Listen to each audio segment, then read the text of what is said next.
جو علوم حضرت امام جعفر صادق علیہ السلام سے پشت در پشت ہم تک پہنچے وہ آپ تک پہنچانے کی ایک حقیر کوشش پیش کرتے ہیں۔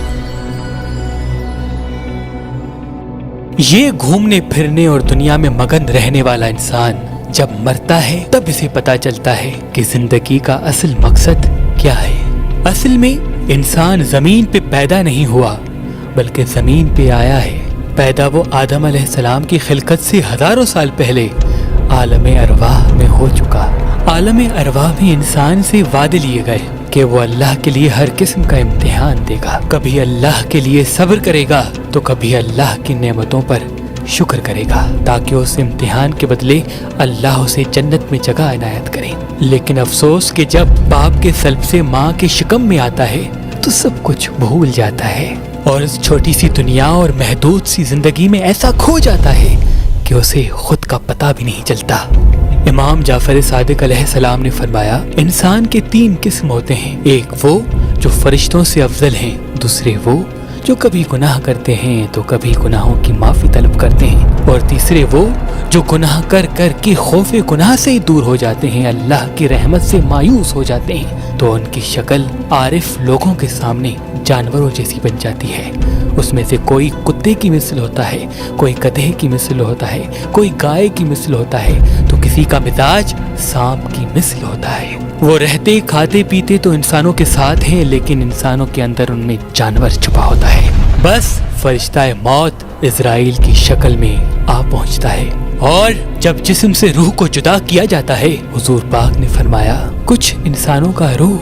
اس طرح سے جسم سے الگ ہوتا ہے جیسے کوئی کسی کو خوشبودار پھول محسوس کرائے اور وہ اس خوشبو کے ساتھ اپنے جسم کو چھوڑ دیتے ہیں، تو کچھ کے ساتھ ایسا ہوتا ہے جیسے کوئی انسان ریشمی کپڑا کانٹوں پہ لگا دے اور اسے کھینچ کے باہر نکالے۔ اتنی تکلیف ان لوگوں کی ہوتی ہے جو قدم قدم پہ انسانوں کو تکلیف اور اللہ کے قوانین کو جھٹلاتے ہیں۔ بس اس مٹی کے جسم سے الگ ہونے کے بعد انسان بار بار کہتا ہے کہ مجھے پھر سے موقع دیا جائے تاکہ میں نے جو عالم ارواح میں اپنے خدا سے وعدے کیے تھے وہ پورے کر سکوں، لیکن افسوس اسے موقع نہیں ملتا کیونکہ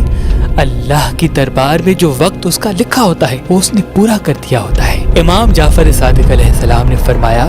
اللہ کے پاس جو لوح محفوظ پہ انسان کا وقت لکھا ہے وہ دنوں، سالوں اور مہینوں میں نہیں بلکہ سانسوں پر مبنی ہے کہ یہ انسان اتنی مرتبہ سانس لے گا اور اتنی مرتبہ سانس چھوڑے گا۔ بس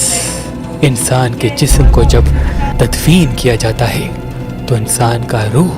برزخ کے لیے تیار ہو جاتا ہے اور منکر نکیر آتے ہیں اور کہتے ہیں تمہارا رب کون ہے، تمہارا رسول اور امام کون ہے، تم کس دین پہ زندگی بسر کرتے رہے، کس طرح سے انسانوں کے ساتھ چلتے رہے۔ اور جو فرشتے انسان کے کندھوں پر مسلسل نیکیاں اور گناہ لکھتے رہتے ہیں ان تمام چیزوں کو پڑھ کے سناتے ہیں کہ یہ ہے تمہارے اعمال اور اتنے وعدوں اور اتنے امتحان کو اس طرح سے تم نے کھیلا ہے۔ یہ جو جسم ہم اپنے ساتھ لے کے گھومتے پھرتے ہیں اصل میں یہی ہمارے خلاف گواہی دے گا۔ انسان رونے لگتا ہے، اپنے اعمال کو یاد کر کے تڑپنے لگتا ہے اور بار بار فریاد کرتا ہے کہ کاش مجھے تھوڑا سا وقت مل جائے،